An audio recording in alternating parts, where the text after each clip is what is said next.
Hi guys, it's Dr. George here for Toht in Tuesday. I have two books tonight. So if you come on and say hello, it's 8:30 my time now because I'm on vacation. So if you're from Homer Drive, it's actually 7:30 there. So the timing is a little bit different, but I'm still here. So I'll read whether someone's on or not, because you can always watch it later in case the timing is not so good for you. So I'm going to go to my page so that I can see your comments if you're on my personal page. And there it goes. Hello, hello, hello, hello. So I have a comment. Glad to see you guys. Hello, Miss Bridges. I miss you guys so much. It's good to see you, even if it's virtually here. I have it up on my personal page as well so that I can see you guys. Hello, Mike from Springfield, Massachusetts, the birthplace of basketball. There you go with your facts. I'm right down the street from Edgar Allan Poe's grave, Mike. So that's pretty neat. So hi, Ms. Randall Filer. So I have two books. So if you have a little one and they are doing AR points this summer, the first book is How to Talk to Your Computer, written by Seymour Simon, illustrated by, I have it backwards, illustrated by Mike Lowry.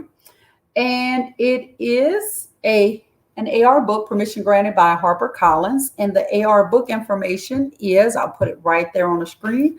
Hi, John. Hi, Roland. Book level 3.8, which is a third grader at the 8th month, 0.5 points. Quiz number 503813. All righty. And also the place of Dr. Seuss. Well, Mike, you're just full of facts today. So there's your quiz number for the AR book. So I'll go ahead and read that now right here. And guys, I always like to take the kids with me, even though I'm on vacation. So if you can see outside of the window, those are like the stoops. Many of you, well, if you live where I live, you don't get to see those. So that's pretty cool. Living in one of the brownstones. Hello, Miss Roberts. How are you? So let's get started with the first book. I'll leave that AR information up and that information going across the bottom just for a little bit. So here we go. How to Talk to Your Computer. For my son, Robert, my favorite computer scientist, to my favorite people, Katrine, Alistair, and Okar. All right, here we go. So talking to your computer, let's see how that goes. And remember, I never read these books in advance, so I'm finding this information out same time you are. So I'll hide these little comments real quick. And hello, Ava, Ari, and Pop Pop. I missed you last week, but I'm glad you guys are on. Please throw me the ball, you tell your friend. Your friend picks up the ball and throws it to you, but he could have done a number of things, such as bounce the ball or throw it to another person.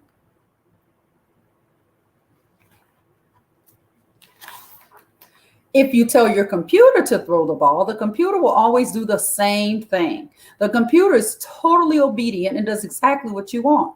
The challenge is speaking a language the computer can understand. Please throw me the ball. You must tell a computer exactly what you want it to do step by step. If you leave out a step, the computer will do things wrong or will just not know what to do. Unlike your friend, the computer doesn't know how to do much without your help. All robots are run by computers. You can think of the computer as the robot's brain. Imagine that you have a robot friend. You call it Easy. Throw me the ball, Easy. So that's a nice way of thinking of computers. Thank goodness we don't have friends. I mean, computers are friends. Beep, beep, error. Easy, stand still. Beep, beep, error. It says it doesn't know how to do what you ask. It needs more complete directions. This is what I want you to do, you tell Easy. Pick up the ball with your right hand. Bring your right hand over your head. Move your right hand forward quickly toward me and release the ball. So that's how you have to talk to your computer. Hi, Patty. Now the computer and the robot can follow your direction. Easy picks up the ball and throws it to you. Awesome. Your friend can do the same things that you told Easy, the robot to do, but he does not have to be told how to do it step by step. He knows what you mean because he had thrown a ball many times in the past. A digital tablet and a smartphone are computers too. They can't do new things unless you give them exact instructions. If you want a computer to do something new, you have to tell it what to do. And hi, Melvin, my husband. He's actually in the same room, but hi, Melvin. Give him a shout out. We tell a computer what to do by using a computer program. A program is a list of steps to follow to do a task, like throwing a ball. These steps are called statements. When you write them for computers, you also have to write programs and programming languages that computers can understand. Programs can be short or long. Some computer programs are thousands of steps long. Others are only 2 or 3 steps long. Hi, Kimber and your grands. Here is a short program for you. Make believe you are a computer. Read all the steps in this program and then follow them. Okay, so I'm a computer. I'm going to follow these directions. Turn over this page. Look at the top left-hand page. Read the red letters. Congratulations, you followed the steps in the program correctly. So I did it right. Here's a picture of the instructions. If you were a computer, that's how we'd have to talk to you. How do you tell a computer the program you want it to follow? One way is to use a keyboard. To talk to a computer, you type letters, numbers, and symbols such as an asterisk and a question mark on the keyboard.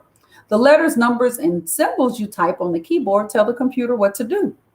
You can talk to some computers, or they can talk to you too. A computer talks to you with pictures or words on a screen called a monitor. It can also talk out loud with words from a speaker. Tablets and smartphones have speakers, screens, and keyboards too. I'm sure everyone on here has a smartphone or a keyboard. How do programs work exactly? Think back to when you told Easy to throw the ball. There are only 3 steps in the program for throwing a ball, so it's important Easy does them in the right order. If Easy tried to throw the ball before picking it up, Easy would just get confused. And all programs, big and small, you need to make sure the steps happen in the right order. If Easy was building a house, for example, what if it started with the roof before the walls? That really wouldn't work. When you talk to computers, you have to make sure you tell them exactly what to do and when you want them to do it. Otherwise, they might get things wrong. And that's pretty neat. I never thought about it. Now, what if you told Easy to jump rope? You and your friend would each hold one end of the rope and then start moving it in circles over Easy's head. But Easy might not know what to do. Even if you told Easy to jump, it might do it too early or too late. Easy should jump only if the rope is about to come around and swing under his feet. This kind of if-then is called a conditional statement. And if you want to be truthful, some of us as adults and children still need that conditional statement. If the rope is about to hit the ground in front of you, then jump. Look at that. Easy learned how to jump over the rope. It's kind of like how we learn. You don't see that rope coming until it pops you. Hi, JJ. At the moment, Easy jumps only one time. If you want Easy to keep jumping over the rope, you have to tell it what to do every time instead of repeating yourself. Let's change our instructions at the beginning to tell Easy to jump over the rope for 10 times. Now, Easy will do the action 10 times, and you don't need to repeat yourself. In the program, this way repeating an action is called the loop. So it's called the loop. Loops tell a computer to do something a certain number of times. It could be 1 time or 1,000. Say you want to teach Easy how to use a yo-yo. You would tell Easy to throw a yo-yo down, then catch it when it comes up again. You would get your robot friend to do it as many times in a row. It could even be a loop that never ends, but then Easy would never get a break. This is pretty cool information. Now you know how to tell Easy all kinds of instructions, but wouldn't it be easier if you didn't need to say the instructions every single time? Otherwise, programming would probably be a real pain. Hi, Hilton. When you write a program, you write down the instructions in something called a function. It's like a recipe your computer can look at when you tell it what to do. For example, you could tell Easy the recipe for making a peanut butter sandwich. Take 2 slices of bread, a jar of peanut butter, and a butter knife. Lay the slices of bread side by side. Use the knife to spread peanut butter on one slice. Pick up the other slice and place it on the first slice. I miss you too, Miss Duke. Oh, I miss you too. You can have functions for everything you want Easy to do. After you give Easy the functions, it should know that your program is as simple as, hi Easy, today we're going to first make a peanut butter sandwich, then jump rope, and finally play catch. Functions make programs easier to write and understand, and it means that you only need to get the instructions right the first time. When you combine functions, conditionals, and loops, you can really start to make your computer do amazing things, like build a race car. Look at that.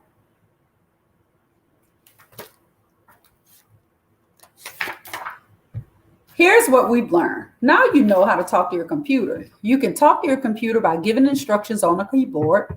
The instructions must be step by step and then have to be in order. Computer instructions are called a program, and they use things like statements, conditionals, and functions to tell computers what to do. Learning to talk to your computer is like learning a new language. At first, it doesn't make sense, and you're not even sure what you want to say. But after you learn how to talk to your computer, you'll find lots of things you want to tell it to do. Like, I'll take another peanut butter sandwich, please. And so at the back, there's a robot game, some instructions. It tells you how to lead your robot friend to the buried treasure by writing a computer program. And there's some online resources in the back. So and there's a glossary. There's a glossary in the back and a function for a peanut butter and jelly sandwich. Remember, a function is just like a recipe. And there's lots more Let's Read and Find Out science series from this series, Harper Collins. So you can get this book, HarperCollinsChildren's.com. You can check www.readcommoncore.com. And you can also try www.letsreadandfindout.com. So that's where you can get this book. And remember, it's an AR, so Ava, Aubrey, and Pop Pop. If any of you do AR points, there's your AR information for this book. Second book, Dress Like a Girl. Look at this book, short but cute. And here's the information for Dress Like a Girl, scrolling at the bottom. Written by Patricia Toht, illustrated by Lorian to Dean, and permission granted by Harper Collins. What does it mean to dress like a girl? Many will tell you in this big wide world that there are strict rules that must be addressed. Rules you will need when looking your best. But when you are given these rules to obey, the secret is heeding them in your own way. On hot summer days, the look is crisp white. On land or at sea or on a long flight, white is a look you can manage with grace as you soar in a rocket ship through outer space. I love that these girls are dressed just how they want to dress. When you're catching a play or a grand symphony, a black gown will drape down quite elegantly. A gown long and flowing doesn't look quite grand, fitting when you're the one leading the band.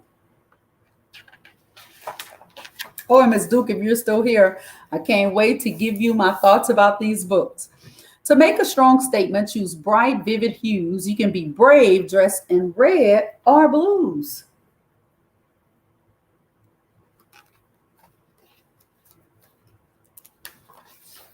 With patterns, it's best to be subtle, my friend. Join a safari and you'll be on a trend.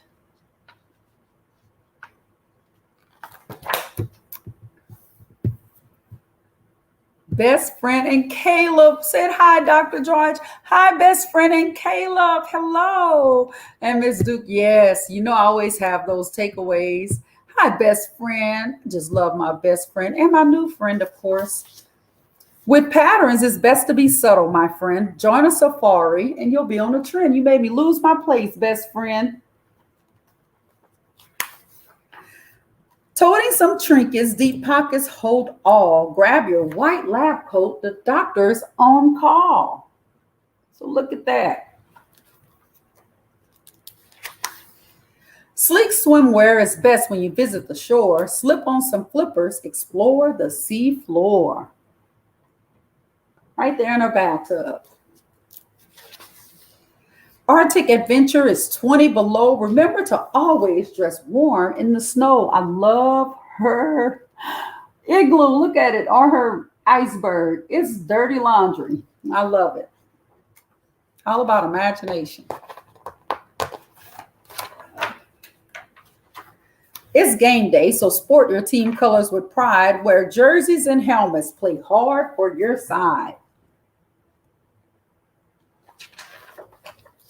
Pick a hat for your head and chic shoes for your feet. Construct your best outfit. A look that's complete. Love that.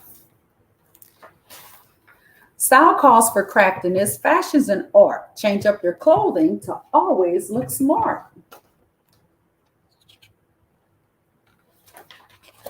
It is a very cute book. Express your true self, for there's only one you. Can't find what you like? Then design something new. What you think determines which outfit's okay. Don't judge your appearance by what others say.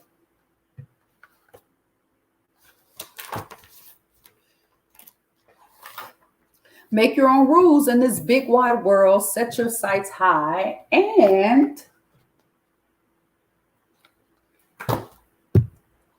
design something new. That's right. Dress like a girl. My own hero. Some signs. Their sign is dressed like a girl. And then this one says, who runs the world? Girls. Get it, girl, and my own hero are the signs they're holding. And that's the end of that book. And the girls are asleep. So let me give you how to talk to your computer first. I'm so glad my best friend joined me tonight, and Caleb. So how to talk to your computer by Seymour Simon, illustrated by Mike Lowry. Remember, this was an AR book. So there's an AR point there. So make sure you get that half a point there. And my biggest takeaway from this book is just be careful how you talk to people, not just computers or robots, but remember how kind, and when they say things, you don't assume people know what you're talking about. A lot of times as an adult, we say things and then we look because the person didn't understand what we were saying, but we said it for ourselves. Look at that. Sometimes we say things for ourselves and not for the other person to understand. That's my takeaway from how to talk to your computer. Make sure we're talking for the other person to understand, not for them to understand us, if that makes sense. It did to me, but if it didn't to you, I didn't prove my point. Next one, let me put that down. The second book was Dressed Like a Girl. This book here, if you have a girl anywhere in your house or a boy, it doesn't matter. This book, and I have to think if there's a Dress Like a Girl, there must be a Dress Like a Boy. I would assume so, but if not, this book was great because all in all, she was never dressed like a girl. It was her career choice. It was how she felt. It was how the clothing made her feel.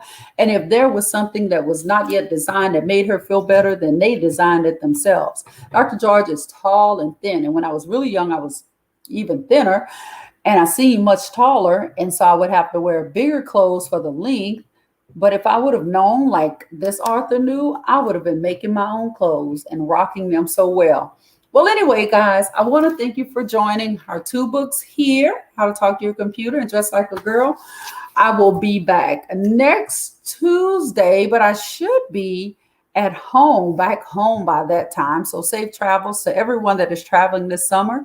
Guys, remember that if no one else tells you, Dr. George loves you. It's finally getting dark outside. So guys, have a wonderful, wonderful, wonderful rest of your summer. Miss Flowers, thank you for posting, or commenting on the supply list. Parents, if you're listening, you have Scholars at Homer Drive. The supply lists are posted on the Homer Drive page and on Instagram. And if no one else tells you, Dr. George loves you. Good night, guys.